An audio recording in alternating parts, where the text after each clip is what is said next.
اعوذ باللہ من الشیطان الرجیم، بسم اللہ الرحمن الرحیم۔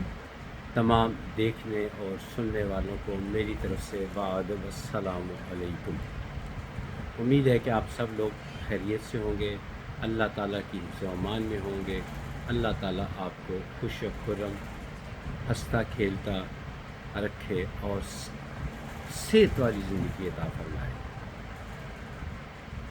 میں آج ایک سلگتا ہوا ایشو ہے، اس پہ بات کرنا چاہتا ہوں۔ دنیا کی سب سے بڑی این جی او جو ہے وہ UN یونائٹڈ نیشن آرگنائزیشن ہے۔ آغاز میں اس نے دنیا میں چیریٹی کے کام کیے، اور جب دیکھا کہ اب اکیلے اس کے لیے پاسبل نہیں رہا تو انہوں نے ذیلی ادارے یعنی چھوٹے ادارے ملکوں میں ان کو اختیار دیا کہ آپ بھی چیریٹی کا کام کریں اور ہم آپ کی ہیلپ کریں گے۔ اب کئی لوگوں نے UN کے اس فیصلے سے طویل عرصے سے یہ اجازت ہے این جی اوز بنانی شروع کر لی، اور میں چونکہ ایز اے جرنلسٹ اس پہ میں نے ورک بھی کیا اور دیکھا کہ لوگ این جی او کے نام استعمال رجسٹرڈ کروا کے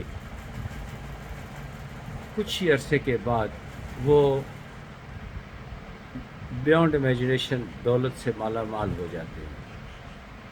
وہ لوگوں، غریبوں، مسکینوں، کوئی سلائی مشینوں کے حساب کے لیے، کوئی ادویات کے حساب سے، کوئی بیماریوں کے حساب سے چیریٹی لوگوں سے بھی لیتا ہے، UN سے بھی لیتے ہیں، اور سب اپنی جیب میں ڈال لیتے ہیں سوائے چند لوگوں کو چھوڑ کے۔ میں ایک لوگوں میں سے ایک کو میں ذاتی طور پہ جانتا ہوں جو کہ بہت اچھے لوگ ہیں، واقعی کام کرتے ہیں، میں ان کو سلام پیش کرتا ہوں۔ لیکن ہر کوئی ایسا نہیں ہے۔ اکثریت جو ہے وہ اپنے بینک بیلنس بڑھانے کے لیے، اپنی لگژریس لائف گزارنے کے لیے کرتے ہیں۔ میں پہلے ایک چھوٹا سارا واقعہ آپ کو سنا دوں۔ چند سال پرانی بات ہے، کم و بیش میرا خیال ہے کہ 2007 یا 2008 کی ہوگی۔ تب میں وزیر آباد رہتا تھا، تو شہر سے ہٹ کے میں نے ایک بڑا خوبصورت سا گھر بنایا ہوا تھا۔ تو ایک رات کے وقت کو میری طبیعت ناساز ہوئی، تو میں ہاسپٹل گیا۔ جب واپس آیا تو شاید رات کے 2 یا 2:30 بجے کا ٹائم تھا۔ تو میں نے گاڑی کی لائٹ میں دیکھا، لیفٹ سائڈ پہ نا، واپسی پہ لیفٹ سائڈ پہ سبزی منڈی تھی، تو وہاں میں نے لائٹ میں، گاڑی کی لائٹ میں دیکھا کہ کوئی جیسے کوئی چیز چوری کر رہا ہے یا کچھ کر رہا ہے۔ تو پتہ نہیں میرے اندر کہاں سے اتنی کرج آ گئی، میں نے گاڑی روکی اور اس لڑکے کیا، تو وہ اس نے بھاگنا شروع کر دیا۔ میں نے کہا بیٹے رک جاؤ، شکل سے میری وہ جو تھا گاڑی کی لائٹس آن تھیں، تو مجھے وہ کچھ ریزنیبل سا بچہ لگا، کوئی عمر سیدھا یا کوئی بڑا آدمی یا کرمنل نہیں لگا۔ جب میں نے پیار سے روکا تو اس سے پوچھا بھی کیا بات ہے۔ بڑی دل خراش کہانی ہے اس کی، تحقیق بھی کی، مگر جو کیا وہ اللہ کی رضا کے لیے کیا۔ اس نے بتایا کہ میں ہوں اور میری ماں ہے۔ میری ماں لوگوں کے گھروں میں کام کر کے کچھ تھوڑا بہت کما لیتی ہے، اس سے گزارا نہیں ہوتا، گھر کا کرایہ بھی ادا کرنا مشکل ہے، یوٹیلیٹی بلز۔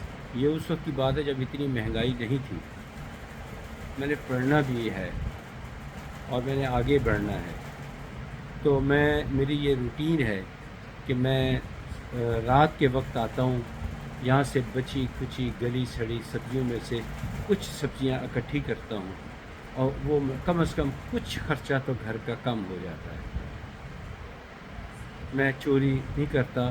یہ پھینکا ہوا جو سبزیاں ہیں، منڈی لگنے سے پہلے میں یہاں سے اٹھا لیتا ہوں، اگلے رات کو منڈی لگ جاتی ہے، ان سے پہلے میں چیزیں لے جاتا ہوں، اور جو کچھ بھی ہوتا ہے میں اس کو، جیسے شب دیگ بنتی ہے، سب کچھ جو کچھ ملا سب کو ہنڈیا میں ڈالا، پکا لیتے اور ہم ماں بیٹا دونوں کھا لیتے ہیں۔ تو میں نے اس کو کہا کہ فلاں بندہ جو ہے وہ بڑی زکوٰۃ اور یہ کرتا ہے، کہتے وہ بدنام بہت کرتا ہے. وہ رجسٹر میں نام لکھ کے ہر جو بندہ آتا ہے وہ اس کو دکھاتا ہے, کہتا ہے ہم پھر سے جو تعارف کروایا تو اس نے بتایا کہ میں فلاں کا بیٹا ہوں. یعنی وہ ایک ریزنیبل انسان, اسکول ٹیچر, اس کا بیٹا ہے. تو کہتا ہے میرے لیے بڑا مشکل کام ہے کہ میں ہر ایک کے سامنے ہاتھ پھیلاؤں. تو ٹھیک ہے, اس طرح ہمارا گزارا ہو رہا ہے. بہرحال جو میں نے اس کو زندگی بھر کے لیے جو کچھ کرنا تھا وہ وعدہ میں وفا کر رہا ہوں, اور میں اس لیے اس کا نام نہیں لینا چاہتا.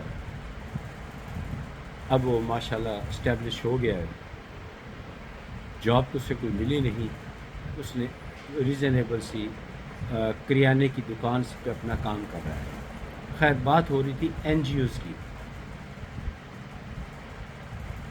میں ایک این جی او نے مجھے کہا کہ آپ تشریف لائیے گا, میرے کچھ ٹرک جو ہیں ہم فلاں جگہ پہ کچھ بھجوا رہے ہیں.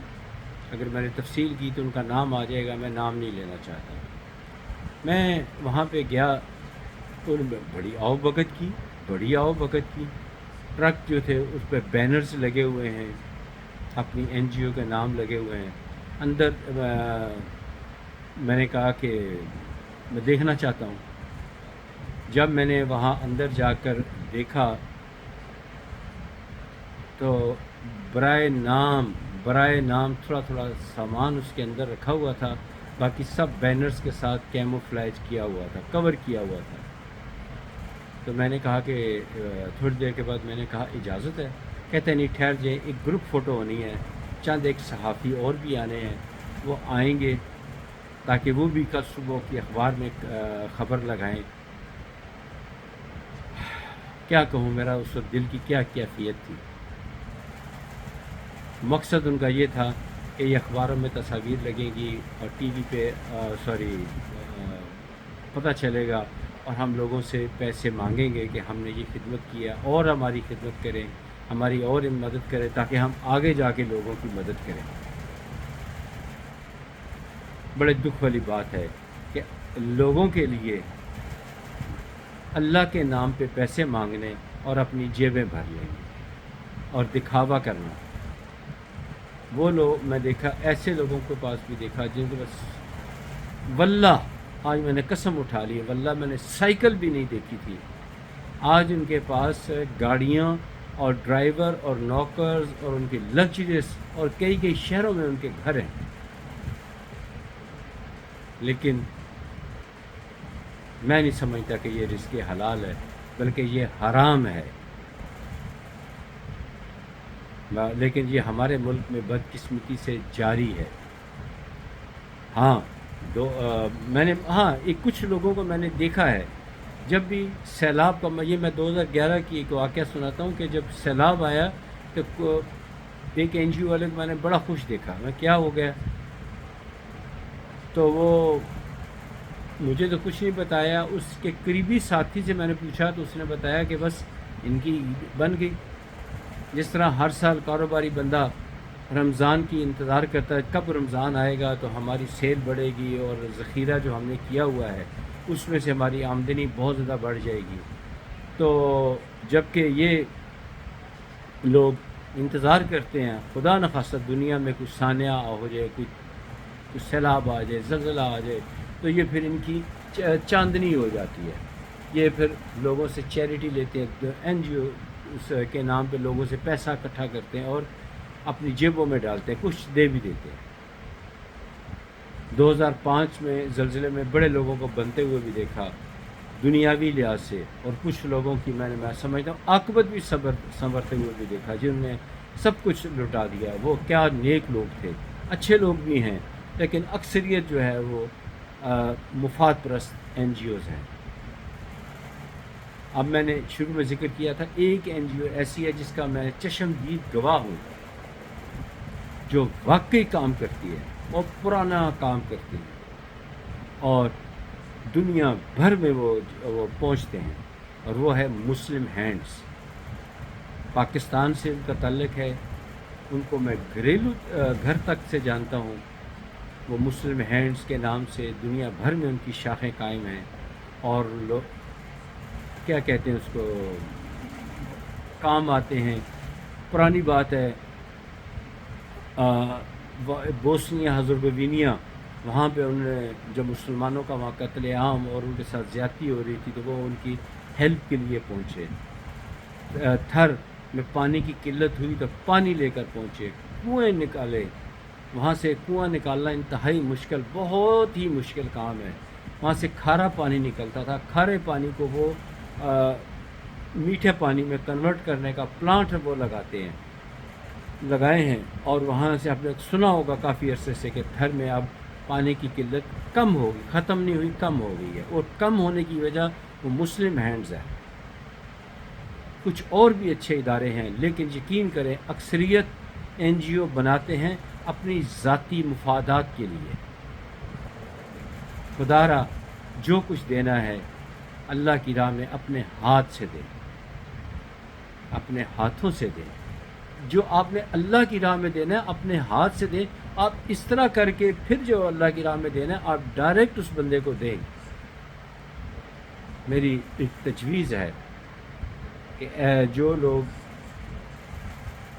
صاحب ثروت ہیں، صاحب حیثیت ہیں، وہ اپنے علاقے، اپنے سراؤنڈنگز میں دیکھیں کون ضرورت مند ہے۔ کوئی بھوکا تو نہیں سو رہا، کیونکہ اس کا بڑا سخت سوال روز قیامت ہوگا۔ کسی کی بچی بوڑھی تو نہیں ہو رہی محض جہیز کی وجہ سے۔ کسی کا بچہ جیل میں ہے بے قصور، اس کی مدد کریں، بچی کی شادی کروائیں۔ کسی کے گھر کوئی بیماری ہے تو اس کا علاج کروائیں، بجائے اس کے کہ وہ ہاتھ پھیلائے۔ جو ہمارے ملکی حالات ہیں وہ وقت کا تقاضا ہے کہ ہم از خود آگے بڑھیں، لوگوں کے کام آئیں۔ کسی این جی او کی ضرورت پیش نہیں آئے گی انشاءاللہ۔ ٹھیک ہے، اچھی این جی اوز کو پروموٹ ہونا چاہیے، جو اچھا کام کرتی ہیں وہ کام کریں، لیکن یہ جو فراڈ قسم کے لوگ ہیں ان سے بچ کر رہیں اور ڈائریکٹ خود آگے بڑھیں۔ جانا تو خالی ہاتھ ہی ہے، جانا تو خالی ہاتھ ہی ہے، تو اور صدقہ جو ہے یہ قبر میں بڑا کام آئے گا۔ تو اپنے ہاتھوں سے اپنے صدقہ کر دیں۔ میں ایک چھوٹی سی بات کلیئر کر دوں جاتے جاتے کہ ایک آدمی جس کے پاس 100 روپیہ ہے، ایگزامپل دے رہا ہوں، 100 روپیہ ہے اور اس کی ضرورت دن بھر کی 50 روپے ہے، 50 روپے اس کے پاس فالتو ہیں، 10 روپے وہ سیونگ کر لیتا ہے، تو 40 روپے سمجھتا ہے میرے پاس فالتو ہیں، وہ اللہ کی راہ میں خرچ کر دیتا ہے۔ تو لوگ کہیں گے اس نے کیا دیا، 40 روپے صرف دیے۔ وہ دیکھو وہ شخص ہے اس نے 1,00,000 روپیہ دیا۔ اور بھائی دیکھنے والی بات یہ ہے کہ اس کی آمدنی 100 روپیہ ہے، جس نے 1,00,000 روپے دیا ہے اس کی روزانہ کی آمدنی شاید 1 کروڑ روپیہ روز کی آمدنی ہے، اربوں روپے کا مالک ہے۔ اگر وہ 1,00,000 روپیہ دیتا ہے تو اس اونٹ میں ریت کے ذرے کے برابر ہوا ہے۔ تو کوشش کریں کہ زیادہ سے زیادہ چیریٹی کریں۔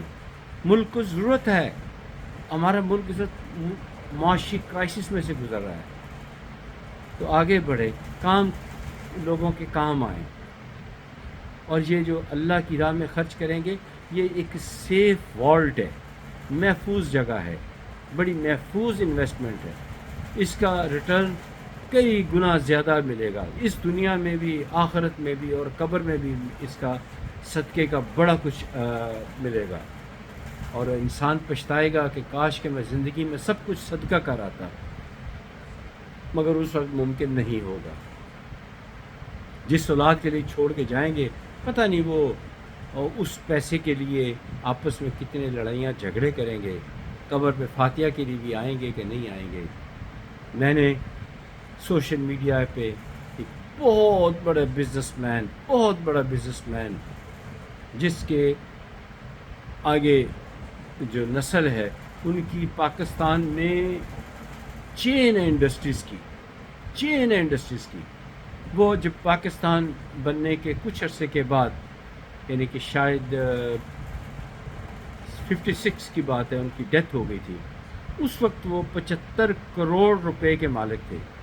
تو سوشل میڈیا پہ ان کی قبر کی تصویر کسی نے شیئر کی ہوئی تھی کہ قبر پہ کوئی بھی نہیں آتا، صرف ایک تختی ان کے نام کی لگی ہوئی ہے، اولاد ان کی کھربوں پتی ہے، لیکن ان کی قبر پہ وہ فاتحہ کے لیے نہیں جا رہا جو قبر کی حالت بتا رہی تھی. تو جو بہتر ہے اپنے ہاتھوں سے اللہ کی راہ میں خرچ کر دیں، یہی کام آئے گا، چہرے پہ نور بھی آئے گا، خوشیاں بھی ہوں گی، ذہنی اور قلبی سکون عطا ہوگا، روحانی سکون ملے گا. امید ہے کہ آپ میری ان گزارشات پر عمل فرمائیں گے انشاءاللہ تعالی. اگلی ویڈیو تک اجازت دیجیے. خدا حافظ. السلام علیکم.